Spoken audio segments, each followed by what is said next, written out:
So, next we look into the spatial or the Eulerian elasticity tensor. Okay.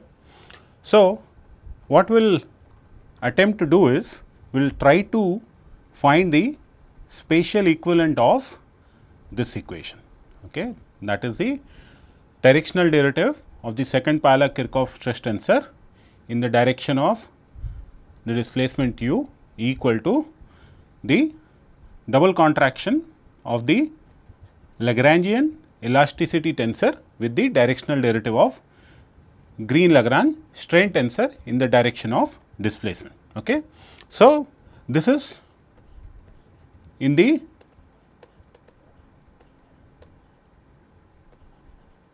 material frame, okay, or the undeformed frame of reference, okay, the initial configuration. So, now since the equilibrium equation is written in the current configuration or the spatial configuration, this equation has to be now transformed to the spatial configuration. Okay. So, you may be tempted to suppose that the spatial form of equation 9 would involve a relationship between the linearized Cauchy stress tensor and the linearized Almansi strain tensor, which is E. Okay. So, Cauchy stress tensor is sigma, because we had second Pavlov-Kirchhoff and the Green-Lagrange strain tensors, two tensors which are entirely in the material configuration. It is error or not out of temptation that one can think that the spatial form of equation 9 would involve the linearized form of the Cauchy stress tensor and the Euler-Almansi strain tensor, which are the tensors entirely in the spatial configuration. Okay. But such a relation in principle can be achieved, but it would be very hard to deal with, okay, and will be very difficult to even understand, okay, how to go about. So, what we will do is we have to take a different route, and the different route is we have to interpret equation 9 in the rate form. Okay. Right now equation 9 is not in the rate form, which means you do not have velocity there, you have displacement. Okay. If you can interpret equation 9 in the rate form, then you can carry out the push forward operation of the resulting equation. Okay. Now, if you remember that we can linearize a tensor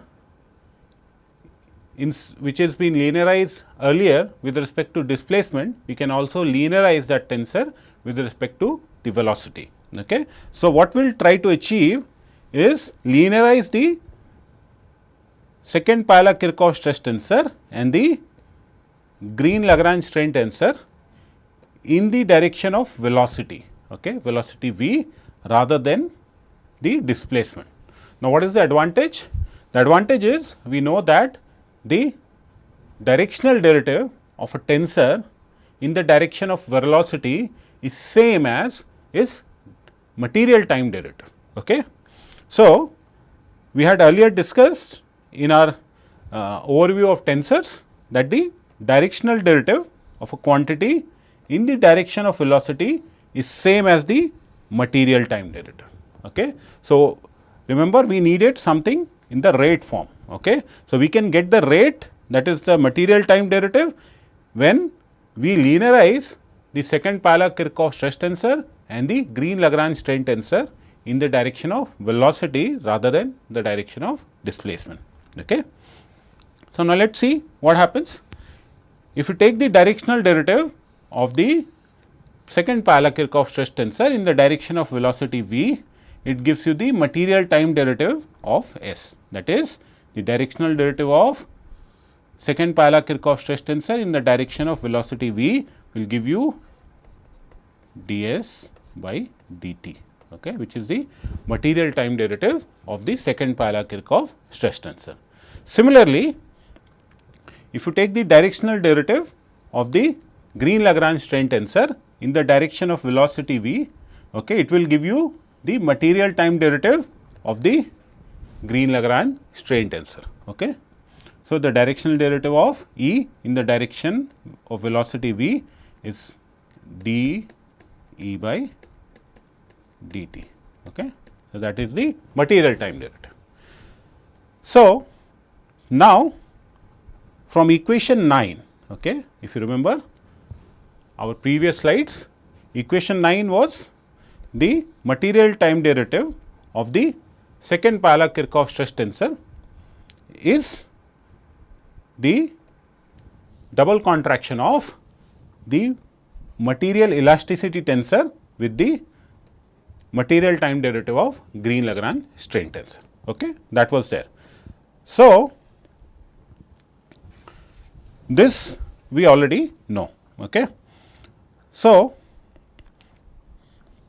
now we also have seen that the push forward, okay, of the material rate of second Pala-Kirchhoff stress tensor is the Truesdell rate or the Kirchhoff stress tensor. So, when we were discussing kinetics, we discussed that the push forward, okay, so the push forward of the material rate of the second Pala-Kirchhoff stress tensor, which is shown here. So, this is a push forward operation. It gives you the Truesdell rate of the Kirchhoff stress tensor, and from this formula we know that you can relate the Truesdell rate of the Kirchhoff stress tensor to the Cauchy rate. Okay. So, that is the Truesdell rate of the Cauchy stress tensor, okay, and that is how you carry out the push forward of the material rate of second Pala-Kirchhoff stress tensor. Okay. So, now we also had seen that the push forward of the material time derivative. Okay. So, the material time derivative of the Green Lagrange strain tensor is nothing but the rate of deformation tensor d. Okay. So, if you remember from our discussion in kinematics, the rate of deformation tensor d is the push forward of the material time derivative of the Green Lagrange strain tensor, and the push forward is carried out using this particular operation. Okay. So, now if we take the push forward of equation 20. Okay. So, what is equation 20? This is the equation 20, okay, that we obtained from equation 18 and 19. Okay. So, if we take the push forward of equation 20, so that is if we take phi star S dot equal to phi star of C E dot, okay, then this is phi star of say C and phi star push forward of E dot. Okay. So, phi star of S dot, okay, will be nothing but j times of sigma 0.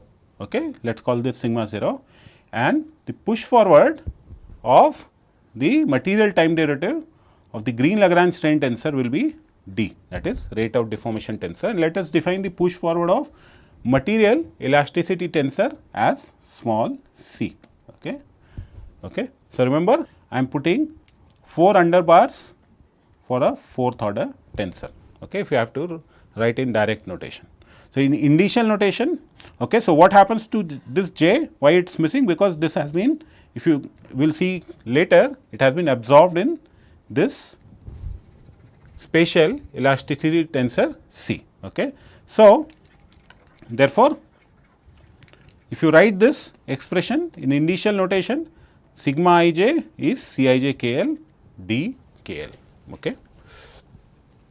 Here this C denotes the spatial or the Eulerian elasticity tensor.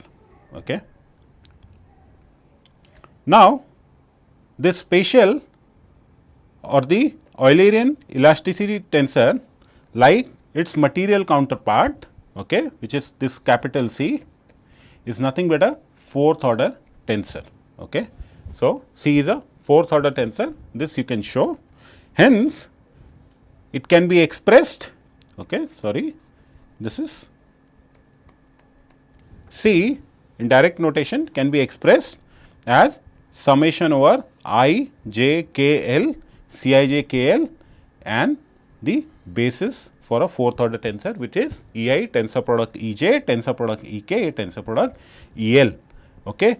And notice we have I, j, k and l all in lower case. This is because the spatial elasticity tensor resides in the spatial frame, and by convention we use lower case alphabets for spatial quantities. Okay.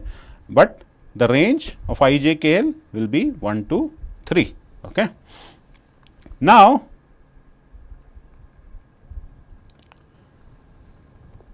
this Eulerian or the spatial elasticity tensor C is defined as the parallel push forward of the material elasticity tensor C, and this spatial elasticity tensor is J inverse phi star, that is the push forward of the material elasticity tensor. Okay. So, the J that I was talking about in the previous slide is accommodated here.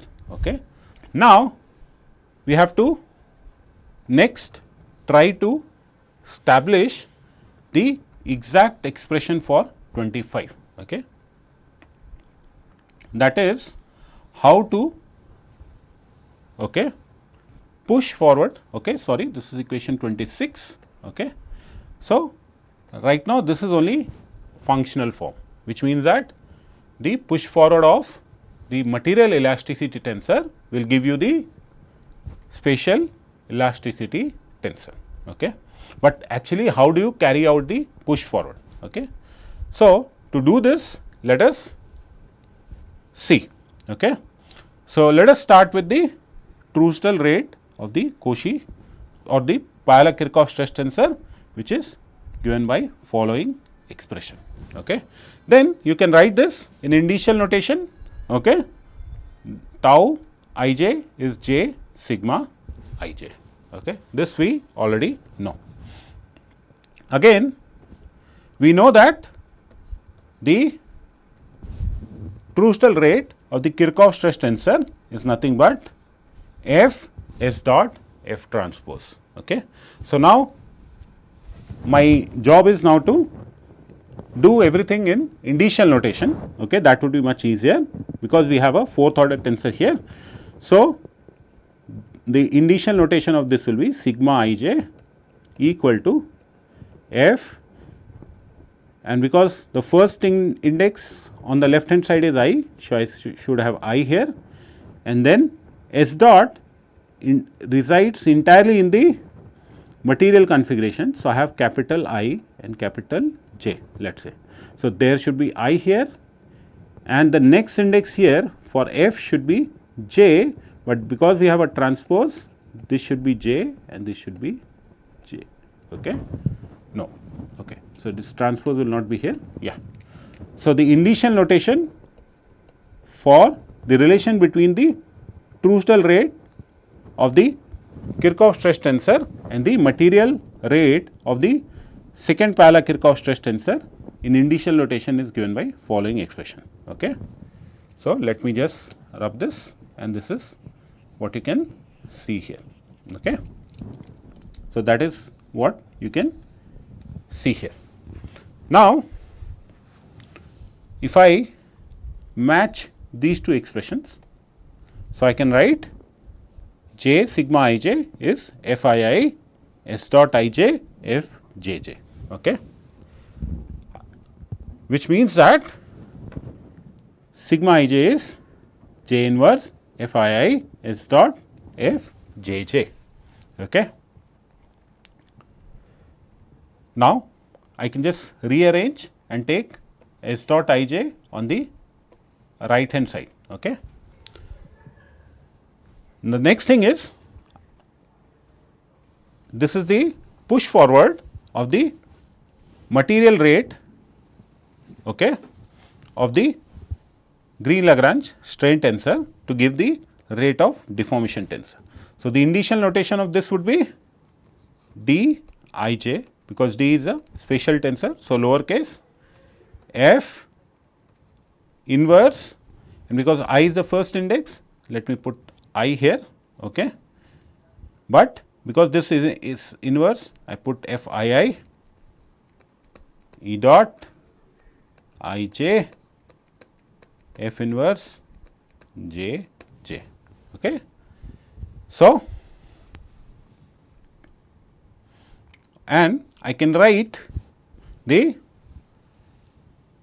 material time derivative of the Green-Lagrange strain tensor given by this expression. So, the initial notation of this will be E dot I j equal to f, and this would be lowercase I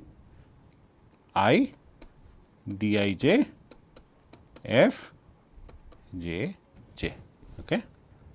So, that is what we have in initial notation over here, okay.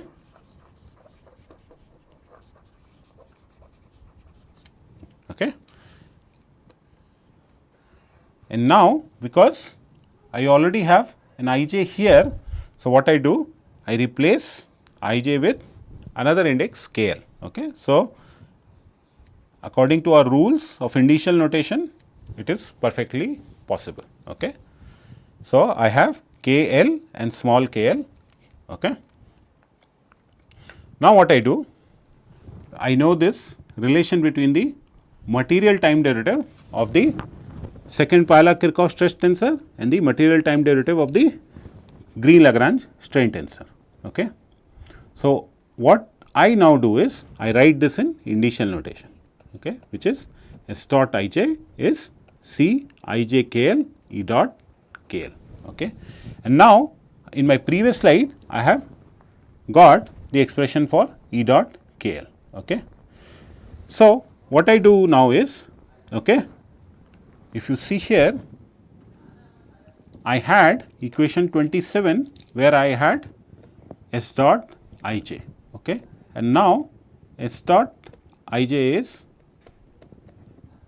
C I j k l E dot k l, okay. So, this I can substitute here, okay. So, that is what we are doing, okay. So, we have C I j k l E dot k l, which is nothing but S dot I j. So, using equation 29 in equation number 27, I get this particular expression, okay. Now, I have E dot k l, okay, and from my previous slide, if you look closely, I have E dot k l is given by f k k f l l d k l, okay. So, this I can substitute here, okay, f k k, okay. So, f k k f l l d k l, okay, that is here E dot k l, okay. So, now what I get? I get an expression for relation between sigma I j and d k l, okay, and then I have this particular term, okay. Okay, so, this is say coefficient of d k l, okay. If you see this relation over here, okay, let me go back.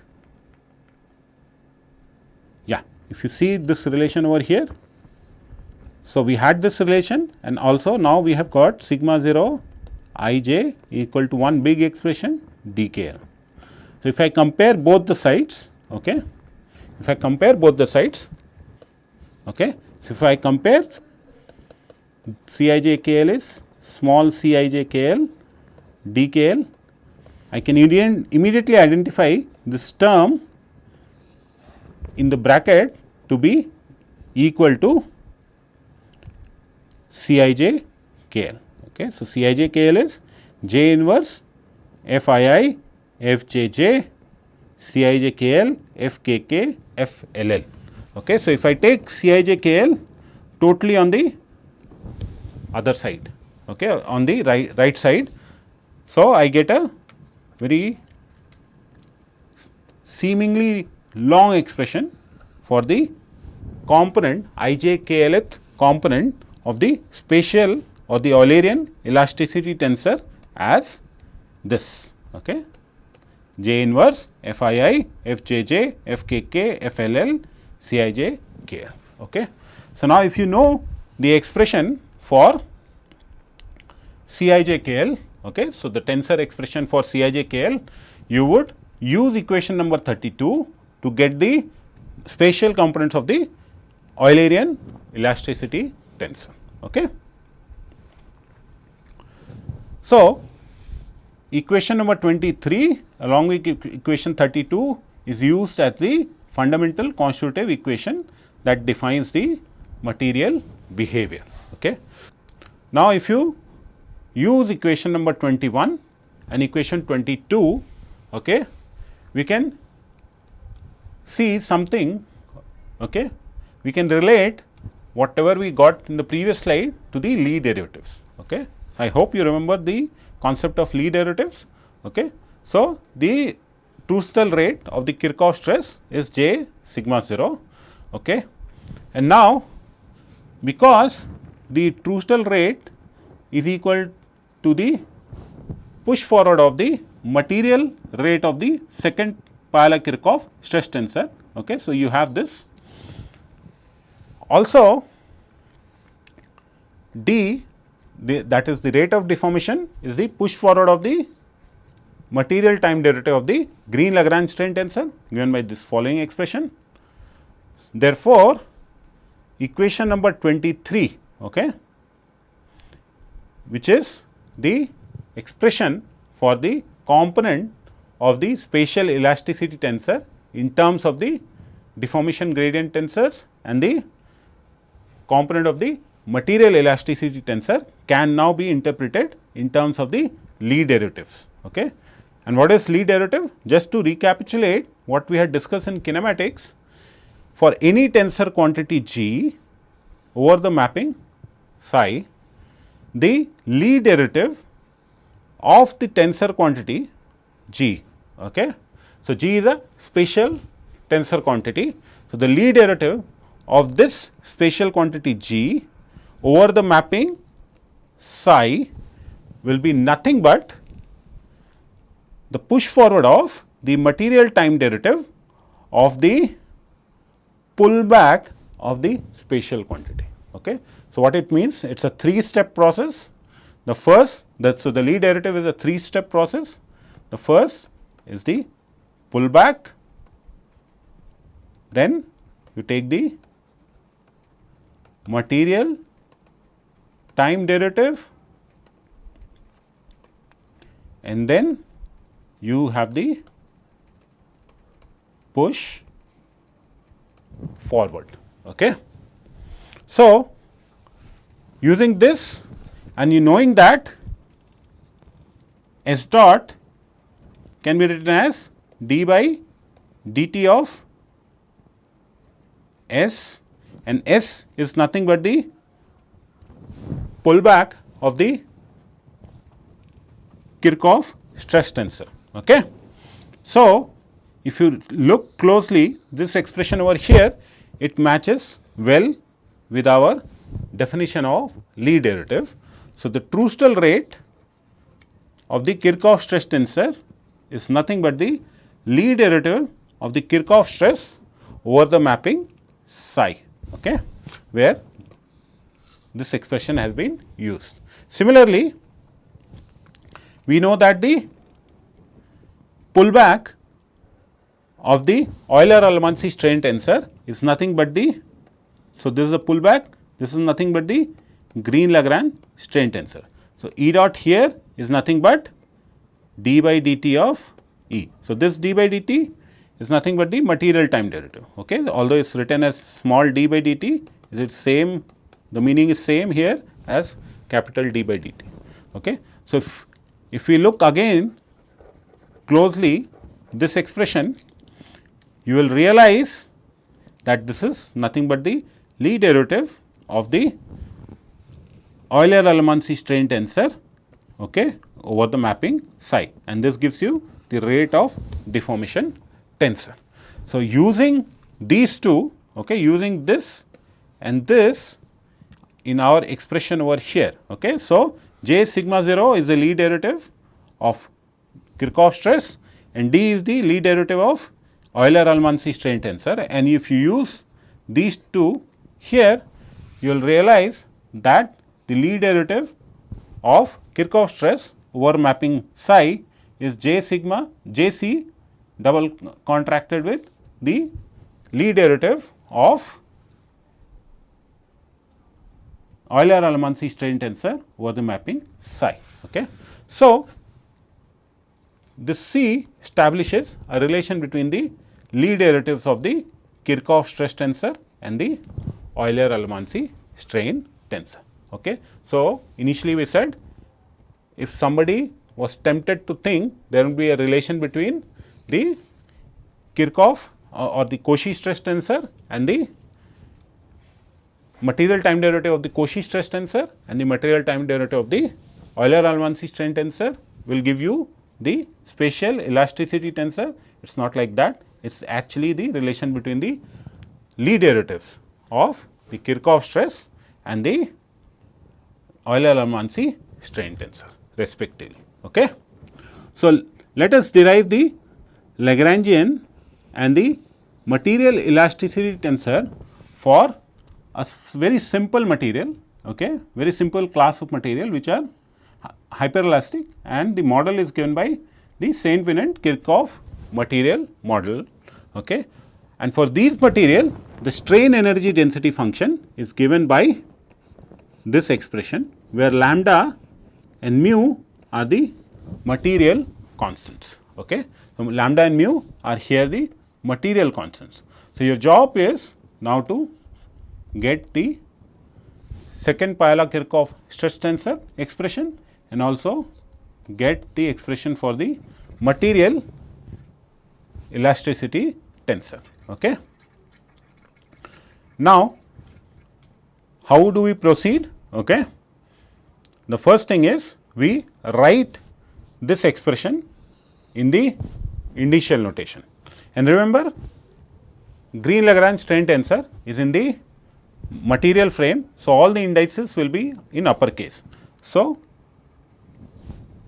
the strain energy density potential is written as 1 by 2 lambda E k k E L L, okay, because trace of E is E k k. So, trace of E square will be E k k into E L L plus mu times E k L E k L. So, this is nothing but E double contracted with E, okay, and this is nothing but trace of E into trace of E. Okay. Now, we know that the second Piola-Kirchhoff stress tensor is given by following expression. Okay. If this is given by following expression, then what we need to do is we need to first write this in indicial notation. Okay. So, the indicial notation is Sij del psi by del E ij. Okay. And now, what we will do, we will put expression here into this particular relation. Okay. So, Sij, so we substitute the expression for strain energy potential in the expression for the second Piola-Kirchhoff stress tensor, and then Sij will be del by del E ij of 1 by 2 lambda E k k E L L plus mu times E k L E k L. Okay. And now, you can move this derivative inside and carry out the derivative. So, what you get if you move it inside, 1 by 2 lambda del E k k by del E I j into E L L plus 1 by 2 lambda E k k del ELL Eij plus mu times del EKL Eij EKL plus mu times EKL del EKL del Eij. Okay. And now we know that E del EKK by del Eij will be delta Ki delta Kj ELL, and this will be EKK delta Li. Okay. So, delta Li delta Lj, then mu delta Ki delta Lj EKL plus mu EKL delta Ki delta Lj EKL. Okay. Okay. Sorry. So, once you have this, you can use the substitution property of the Kronecker delta. Okay. So, if you see, look closely here, K is common. So, if you use the substitution property, it will be equal to delta Ij. Okay. Here also, if you look closely here, L is common. So, what you will get? Delta Ij, and here K will be replaced by I and L will be replaced by J. So, what you get is Eij, and similarly in the last expression you get Eij. Okay. So, these are, so you can add these two expressions. L and K are repeated index. So, it does not matter, you can replace this L with Kk, and what you will get, or you can replace this Kk with LL, and what do you get? Lambda delta Ij ELL plus 2 mu Eij. Okay.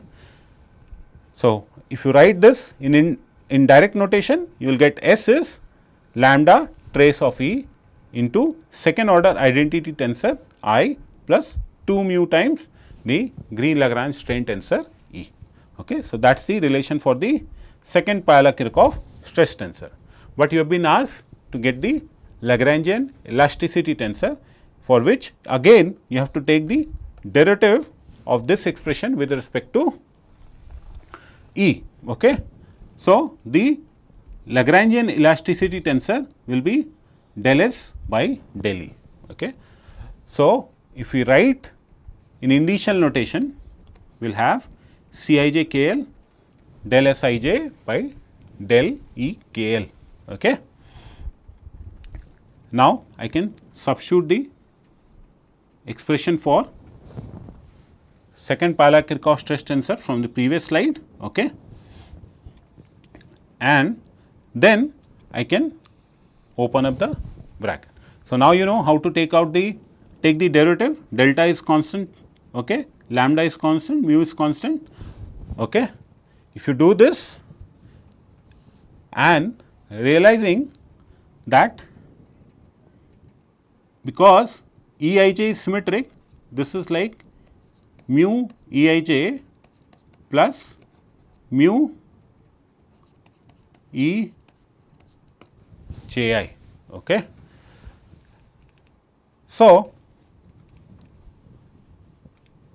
we will on the simplification we will get Cij KL is lambda delta Ij delta KL plus mu delta Ik delta JL plus delta IL delta JK. Okay. So, this expression here is without the consideration of the major and minor symmetry. If you consider both the major and minor symmetries, that is symmetry of the second Piola-Kirchhoff stress tensor, that is Sij is Ji, and the Green-Lagrange strain tensor, that is EKL is ELK, then this following expression will boil down to Cij KL equal to lambda delta Ij delta KL plus 2 mu delta Ik delta JL. Okay.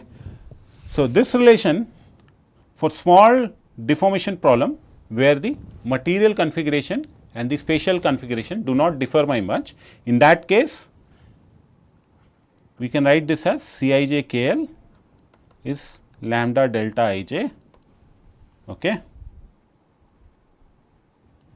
delta KL plus 2 mu delta Ik delta JL. Okay. So, you will realize this if you have done a course on advanced solid mechanics, you will realize that this is nothing but the fourth order elasticity tensor that we studied. Okay.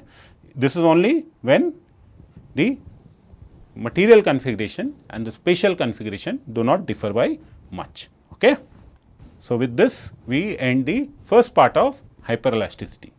So, next we are going to start the derivation of the expression for the second Piola-Kirchhoff stress tensor and the material and spatial elasticity tensor for a specific class of hyperelastic material, which is Neo-Hookean material model. Okay.